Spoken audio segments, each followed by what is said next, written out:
Last week, I did a video on Epsom salts, a miracle working white powder in the garden. Actually, it's a video debunking all the myths associated with it. In this video, I'm going to share 4 other white powders that actually do a good job in the garden. And you're not going to believe the last one. It truly is a miracle. Let's jump into the first one, gypsum. It's made up of calcium sulfate dihydrate. It's a natural occurring organic mineral. It contains high levels of sulfur and calcium. Now, they also use gypsum to make drywall and plaster, which doesn't seem like it'd be a great thing in the garden, but it is. The most common use for gypsum is breaking up compacted clay soil. It makes them more porous and more able to hold moisture, but be a little bit more free draining. The addition of gypsum to clay soil can actually improve drainage and air circulation, which can aid in root development and nutrient absorption. Gypsum actually changes the soil structure in a process called flocculation. Clay particles are almost microscopically tiny, so they bond together very well. And if you have clay soil and you've gone out after a rain and then it dries, you pretty much have pottery. But gypsum actually makes those small particles join together in clumps, kind of the size of sand, so it makes it less likely to stick together.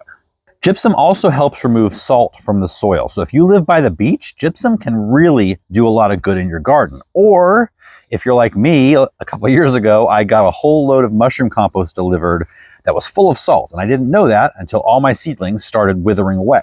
I added a generous covering of gypsum to the top of the soil. I watered it in with plenty of water, and it worked wonders. I was actually replanting that area within a week or two, and everything did great. It also prevents crusting of the soil. So if you have heavy clay and it rains and it dries out and cracks and gets that hard crust on it, gypsum is going to help with that. The next white powder that works well in your garden is bone meal. Now, bone meal is pretty much what it says. It's steamed animal bones, usually cow, that have been ground down into a powder. Bone meal is a terrific source of phosphorus, which is the P and the NPK on your fertilizer. It's slow to break down, so you really only need to apply it once per year. Phosphorus and bone meal play a big part in photosynthesis, in root and bloom and seed production. Of course, it promotes flowering and it increases disease resistance. You want to sprinkle bone meal evenly around the base of your plants. For new plants, mix it into the soil at planting time. Use about a tablespoon for small plants and up to a cup for larger shrubs or trees. And you want to really get it into the soil, so you want to mix it down a few inches if you can. In many soils, phosphorus doesn't move freely through the soil like many other nutrients. So however you can get it down to the root level, you need to try to do that. And then after applying, you want to water thoroughly. This helps the nutrients start to break down and become available to the plants. Bone meal is especially great for bulbs. So anytime you're planting bulbs, you can put some bone meal in the bottom of the hole, then put your bulb on top of that, and it's going to really improve the flower production. It's also great for perennials. You can add it the same way, sprinkle it around the base, work it into the top few inches of the soil. A couple things to keep in mind with bone meal. Too much of it can disrupt the balance of nutrients in the soil, so always go with the fertilizer packet directions. And if you have pets or wild animals around, just know that it is a possibility that the smell of the bone meal will attract them, and they might do a little digging in the area. Another use for bone meal that's a little less common is an activator for your compost bin. You can sprinkle it throughout the compost. It's going to help it break down faster, and it's going to add vital nutrients and minerals to the finished compost. The third white powder for the garden is diatomaceous earth, or DE. It's a powder made from the fossilized remains of tiny aquatic organisms called diatoms. These tiny microscopic particles leave behind shells rich in silica, creating a fine powdery substance that's safe for humans, but deadly for pests. It's a natural insecticide. If you look at these diatoms under a microscope, the shards of them, they're sharp like razors. And they cut through the exoskeletons of insects like ants, aphids, and slugs, causing them to dehydrate and die. Plus, it's completely non-toxic for humans and pests, which makes it a great thing for organic gardening.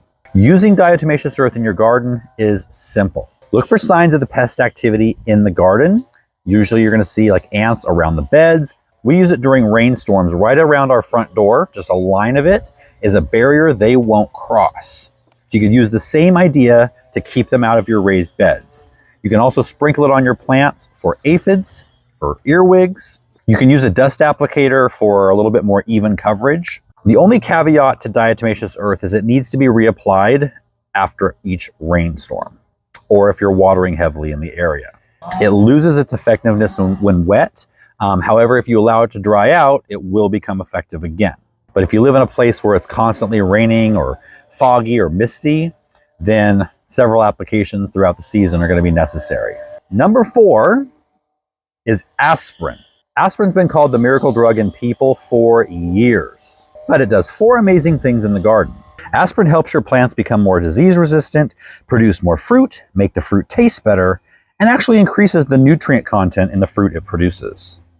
Aspirin works only on plants in the nightshade family. So tomatoes, peppers, eggplant, and potatoes. When nightshades are under attack by pests or disease, they produce a chemical called acetylsalicylic acid. It's a hormone that is similar to the main ingredient in aspirin. This hormone actually pumps the plant's immune system into high gear to help ward off those pests and diseases it's being attacked by. So by spraying an aspirin solution, it actually tricks the plant into bumping up its immune system when there's no pests or diseases present. So if you spray this every 2 weeks on the plant throughout the season, it's going to keep that immune system on high alert. And so if and when pests or diseases start to attack, it's already ready and it can jump into action. To make this solution, take 600 milligrams of aspirin powder and blend it with a cup of water. Then pour that solution into a gallon of water in a sprayer. You can also use aspirin tablets if you can't find the powder, but I will link to the powder down in the video description. If you do use the tablets, you want to look for an uncoated version. I'll put a link to those down in the description as well. They're a little harder to find, but the coating actually can gum up your sprayer. That's the only reason that you don't want to use that. Now keep in mind, this is not a disease cure. This is a disease and pest preventative. So it will need to be sprayed every 2 weeks, whether you have the pests or disease or not, especially before wet weather, because it's going to help protect against blight and fungal diseases that come with moisture. This is also a great time to fertilize through the foliage. You can mix in a liquid organic fertilizer. I use Neptune's Harvest tomato and veg formula. Mix it according to the directions on whatever package you get. Spray both at the same time. You're killing 2 birds with 1 stone. Now, is aspirin considered organic?